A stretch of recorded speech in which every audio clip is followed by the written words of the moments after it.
ETF index mutual funds నేర్చుకుని stock మార్కెట్లో రాణించాలనుకుంటున్నారా? వెంటనే ఈ నెంబర్కి కాల్ చేయండి.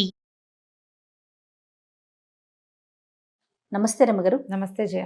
రమగారు, గర్వం, అతి గర్వం నిజంగా ప్రమాదకారి అండి. మనుషుల లక్షణాలు అతిశయంగా ప్రవర్తించడం. గర్వం అంటే ఏమిటి? బాగా కలిగి ఉన్నామన్న భావన. నాకేంటని, నాకు అన్నీ వచ్చానో తెలుసనో ఉన్నాయనో అంతా నాదేనో దీనంతకీ నేనే అనో ఏవో ఉంటాయి. అవి ఏవీ లేకపోయినా కూడా గర్వంగా ఉండేవాళ్ళు కొంతమంది ఉంటారు. అవును, నేనెవరికి తలవంచను, నేనెవరి మాట విన్ను, అంతా నాదే సాగాలి, నా ఇష్టం వచ్చినట్టే నేను ఉంటాను. ఇది డబ్బున్న వాళ్ళలోనే ఉంటుందని అనుకోవడానికి వీలు లేదు. అసలు డబ్బుకి గర్విష్ఠతనానికి సంబంధం కూడా లేదు. సాధారణమైన వాళ్ళు కూడా లొంగుబాటు లేని మనస్తత్వం. నాకు నచ్చదు, నేను ఇలాగే ఉంటా, అది కనపడుతూనే ఉంటాయి. అవునండి. ఇప్పుడు ఎవరికి తల వంచకుండా ఉండే ధీరోదాత లక్షణాలు బేసిక్ చిన్న వాళ్ళ దగ్గర కూడా ఉండొచ్చు. వాడు ఎవరి దగ్గర లొంగక్కర్లేదు, తనంత తను చేసుకోగలడు. ఎంతుంటే అందులోనే ఉంటాడు, వేరే వాళ్ళు ఎక్స్పెక్ట్ చేయడు, తలకాయ దించడు. ఈ క్యారెక్టర్లు మనకు సినిమాల్లో కూడా కనిపిస్తాయి. ఇప్పుడు ఇదొక పంద, అందరూ నాకు అన్నీ చేయాలి కానీ నేను ఎవరికి లొంగను. ఇది ఒక రకం. ఇది రెండో రకం. అవును, ప్రతి వాళ్ళు నాకు లొంగి ఉండాల్సిందే. నీ దారి నువ్వు ఉండు, నా దారి అంటే నా ఇష్టం అని కాదు. నువ్వు నాకే పని చేయాలి, నువ్వు నన్ను బాగా చూసుకోవాలి, నన్ను గౌరవించాలి, ఎందుకంటే నేను గొప్ప, నాకు డబ్బులు ఉన్నాయి, లేదా నేను అందంగా ఉన్నాను, నాకు బాగా చదవచ్చు, ఇంకోటి ఏదో వచ్చు. తన చదువు మీద, తన ఉద్యోగం మీద, తన హోదా మీద, తన సంపదన మీద. ఇందులో తండ్రులు తాతలు సంపాదించి ఇచ్చిన ఆస్తులు కూడా ఉంటాయి. స్వార్జితం కాదు, సొంతంగా పైసాకి కొరగాని వాళ్ళు కూడా. బాగా చెప్పారు. అంతే, రూపాయికి కొరగాని వాళ్ళు తమంతట తమ సంపాదించకుండా తాత తండ్రులు అమ్మలు నాన్నలు సంపాదించి ఇచ్చిన వాటి మీద కూడా గర్వపోతు వేషాలు వేసేవాళ్ళు ఉంటారు. గర్వం అవసరం, అతి గర్వం అనవసరం. ప్రమాదమే. ఎందుకంటే వీళ్ళకి మనుషులు ఉండరు. ఎలాంటి ప్రమాదం అని అడగబోయాను. కరెక్ట్, ఖచ్చితంగా వాళ్ళకి మనుషులు ఉండరు. కానీ ఒక అంశం తీసుకుందాం రమ్మగారు. బాగా డబ్బు ఉంది అనుకుందాం, వాళ్ళకి ఎలాంటి గర్వం ఉంటుందంటే నా దగ్గర డబ్బు ఉంది కదా, నేను ఏదైనా చేయించుకోగలను, మనుషులతో నాకేంటి పని, అవును, డబ్బు వేస్తే పనులు జరుగుతాయి అనే ఆలోచన ఉండదు. ఖచ్చితంగా ఉంటుంది. డబ్బు వేస్తే కాని పని ఏదో ఉంటుంది, చూడ ఒకటి, అది పెడతాడు దేవుడు వాళ్ళకి. ఉంటుందా రమ్మగారు అట్లా? ఎందుకుండదమ్మా, ప్రాణం వస్తుందా? ఈ రోజుల్లో సాధ్యమా చెప్పండి? ఈ రోజుల్లో కూడా మొన్న ఎంతమంది పోయారు జయ? కరెక్ట్ రమ్మగారు. కోటాను కోట్ల రూపాయలు ఉన్న వాళ్ళు, లక్షలు హాస్పిటల్స్లో ఖర్చు పెట్టిన వాళ్ళు కూడా బతకలేదు కదా. పిల్లలు వచ్చి మొహం చూడకుండానే వెళ్ళిపోయారు కదా తిరిగి రాని లోకాలకి. డబ్బు కాపాడిందా ఎవరినైనా? వాటిని చూసుకోవటమే తప్ప ఏముంది ప్రయోజనం? క్యూర్ చెయ్యలేని సమస్యలు వస్తాయి వాళ్ళకి. ఎప్పుడూ సమాధానం చెప్పవలసిన స్థితిలోనే పెడుతుందమ్మా ప్రకృతి వాళ్ళని. అలాగే జరుగుతుంది. నీకు నాకు తెలియదు, వాళ్ళకి తెలీదు. ఇప్పుడు నేనున్నా, నా సంగతి నేను నీకు బోల్డని చెప్తా, నేను చెప్పనివి కొన్ని ఉంటాయి, అవి నాకు తెలుసు కదా. ఖచ్చితంగా కూర్చొని నవ్వుతూ ఉంటాను, నాకు నడు నొప్పో వీపు నొప్పో అనుభవించే నాకు తెలుస్తుంది కానీ నీకు తెలియదు, నేను చెప్తే తప్ప. లేదా నాతో పాటే లివింగ్లో ఉన్న వాళ్ళకి, నాతోటే ఉంటే నేను పడే బాధ ఏమిటో, నా పార్ట్నర్కి ఇంట్లోనే ఉండే వాళ్ళకి నాకు బాధ ఏమిటో, నా చేతకంతనం ఏమిటో, నా చేతొచ్చింతనం ఏమిటో, నేను దేనికి సమాధానం లేక అవస్థపడుతున్నానో ఆ క్లోజ్ సర్కిల్ ఉంటుంది చూడు, వాళ్ళకి తెలుస్తుంది. క్లోజ్ సర్కిల్లో కూడా తెలియని నొప్పులు కొన్ని ఉంటాయి, రహస్యాలు. అది ఎక్కడ బయటపడుతుందో నన్న భయం. ఏ డబ్బు దీన్ని సాటిస్ఫై చేయగలదో చెప్పు. అవును రమ్మగారు, నువ్వు బయటికి గర్విష్ఠగా ప్రవర్తిస్తావు, నీ లోపల భయం నిన్ను కాల్చేస్తూ ఉంటుంది. గర్వం వదిలే, మంట తగ్గిపోతుంది. మనం గర్వంగా ఉన్నామంటే మన ఇష్టం వచ్చినట్లు మనం బిహేవ్ చేస్తున్నామని తెలుస్తుందా? తెలుస్తుందా మన బిహేవియర్లో ఆ తేడా? మనకే తెలుసు కదా. ఇప్పుడు ఏదైనా మనకి ఎక్కిపోతే మనం పౌడర్ రాసుకుంటే మన మొహం తెల్లగా ఉందని తెలీదు. అంతే, అంత సింపుల్ చేయాలి. ఇప్పుడు ఒక వస్తువు 500 రూపాయల వస్తువు అనుకుందాం, నువ్వు నేను కొనడానికి వెళ్ళాం, మన ఇద్దరికీ నచ్చింది. ఇప్పుడు నువ్వు 500 ఇస్తావు, నేను 1000 అయినా ఇస్తాను, నాకు కావాలంటాను, డబ్బులు ఉన్నాయి కాబట్టి. నేను అంటే నా డబ్బుల గర్వం ఉందనే కదా. అంతేనా? ఎంతైనా ఇస్తా, కావాలంటే 10 రూపాయలు ఎక్కువ తీసుకో, అది నాకు ఇచ్చేయి అంటే నా దగ్గర 10 రూపాయలు ఉందన్న గొప్ప. ఇవి ఇలా చిన్నగా మొదలై చివరికి చాలా పెద్దవవుతాయి. ఉంచుకోవచ్చు, కాకపోతే ఎవ్వరు లేని ఒక టైం వస్తుంది చూడు, అప్పుడు ఏ ప్రయోజనము ఉండదు. మనం ఈరోజు మన పరిస్థితి ఏంటంటే మన దారిని మనం ఎవరి దారిని వాళ్ళు ఎదిగి ముందుకెళ్ళిపోతున్నాం. కుటుంబాలు తాతల్ని ముత్తాతల్ని పెత్తాతల్ని అందరినీ వదిలేసాం.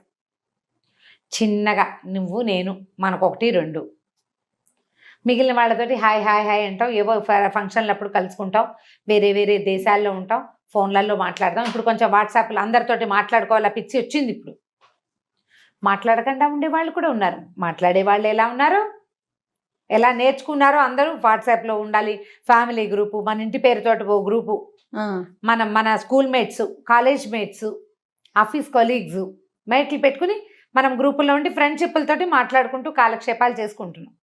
కొద్దిగా జన సమాజంలో అంటే సభ్య సమాజంలో ఉన్నట్టు జనజీవన స్రవంతిలో ఉన్న భావనలో ఉండేవాళ్ళు 50% ఉన్నారు. 50% ఏ స్రవంతిలోనూ లేకుండా కేవలం ఫ్రెండ్స్ మాత్రమే ఉంచుకుని మనకి ఫ్యామిలీని కానీ బ్లడ్ రిలేషన్ని కానీ ముట్టుకోని వాళ్ళు చాలామందే ఉన్నారు ఇప్పటికీ కూడా. ఇప్పుడు వీళ్ళ పరిస్థితి ఏంటంటే గర్వమేనా కారణం? అంతే. ఒకటి ఇబ్బందులు, వాళ్ళకేవో సమస్యలు ఉండొచ్చు, ఫ్యామిలీతో ప్రాబ్లమ్స్ ఉండదు, ఇష్యూస్ ఉంటాయి, గర్వం కూడా ఉండొచ్చు. ఇప్పుడు ఈ కలుస్తాను చూడు గ్రూపు, కలిసే గ్రూపుల్లో కూడా గర్విష్ఠులు ఉంటారు. నేను అది కొనుక్కున్నా, ఇది కొనుక్కున్నా, నేను ఏదైనా కొనేస్తాను, నేను అక్కడికి వెళ్తున్నా. అందరూ మామూలు వాళ్ళు అనుకో, ఒకళ్ళు కొంచెం డబ్బులు ఉన్నవాళ్ళు. నువ్వు ప్రతిసారి నువ్వు కొనుక్కున్న వస్తువులు, నువ్వు వెళ్తున్న ట్రిప్పులు, నువ్వు చేయగలిగే హోష్ చూపించకూడదు. వీళ్ళు నీతో హలో హలో అంటారు కానీ వీళ్ళు నీతో మనసిచ్చి ఉండరు, ఎందుకంటే నువ్వు అన్నీ చేసేస్తావు. మన వల్ల ఏం కాదు, మిగిలిన వాళ్ళకి ఈర్ష్యాసూయలు పెరుగుతాయి. అవును, ఒకళ్ళ గర్విష్ఠతనంతో మిగిలిన వాళ్ళకి ఇవి వస్తాయి. ప్రధానమైందమ్మా, అరిషడ్ వర్గాన్ని జయించడం చాలా కష్టం. ఎప్పుడు చెప్తారు రమ్మగారు మీరు ఈ మాట, అక్షరాల నిజమండి. చిన్న చిన్న వాటిని కూడా మనం బీట్ చేయలేకపోతాం. మనం బీట్ చేయలేని పెద్ద బ్రహ్మ పదార్థం మన మనసు. అది పరిపరి విధాల వెళ్ళిపోతూ ఉంటుంది. దాన్ని ఎప్పటికప్పుడు పగ్గాలు వేసి లాగి పట్టుకోవాలి.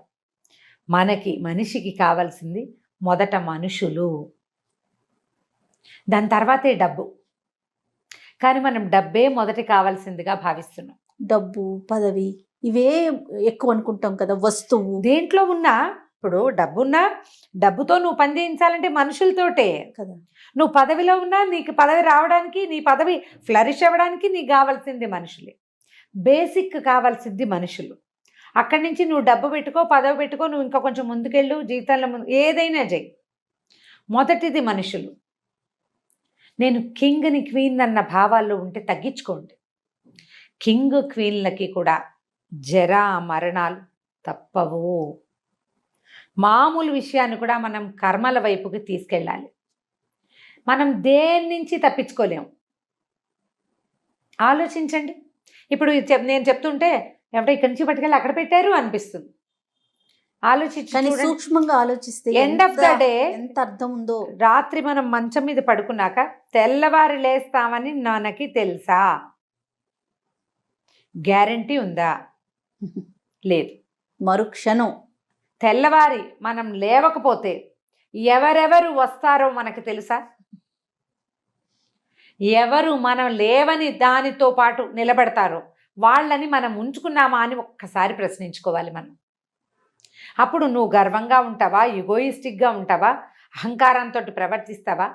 నీ డబ్బు మదానో పదవినో అధికారాన్నో దీన్ని ప్రదర్శించడం వల్ల దేన్నైనా మనం కోల్పోతామా?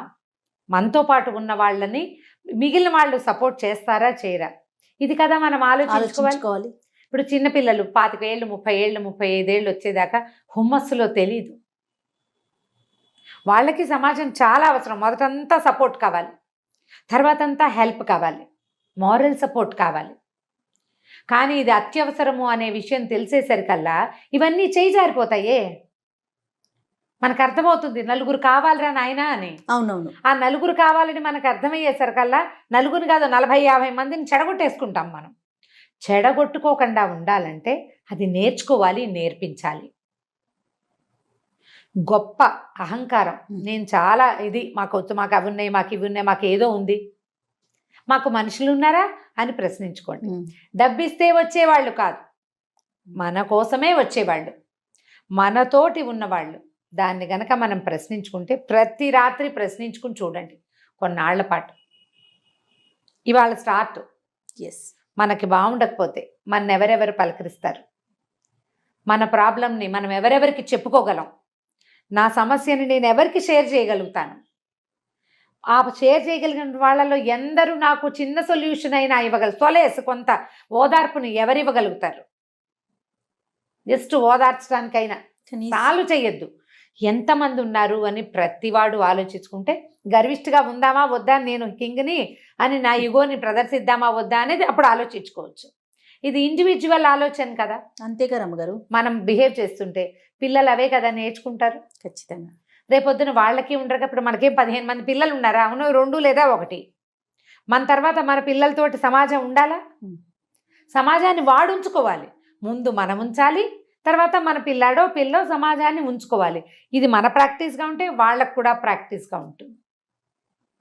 ముందు ఫ్యామిలీని, తర్వాత మనతో పనిచేసే వాళ్ళని, సర్కిల్ని, మన చుట్టూతా ఉన్న సమాజాన్ని, చుట్టుపక్కల ఉన్న ఇళ్ల వాళ్ళని, వీడు మన ఊరి వాడే అనే ఒక గుర్తింపుని, దాన్ని కాపాడుకోవడానికి ట్రై చేయండి. ప్రతి మనిషికి గర్వం ఉంటుంది.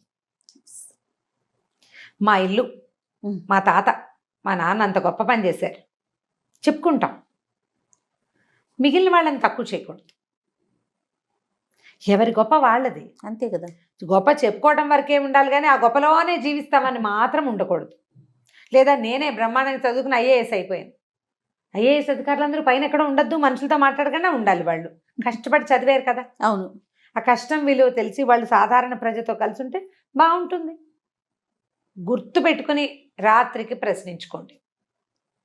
తప్పకుండా రమ్మగారు. నమస్తే. నమస్తే జయ.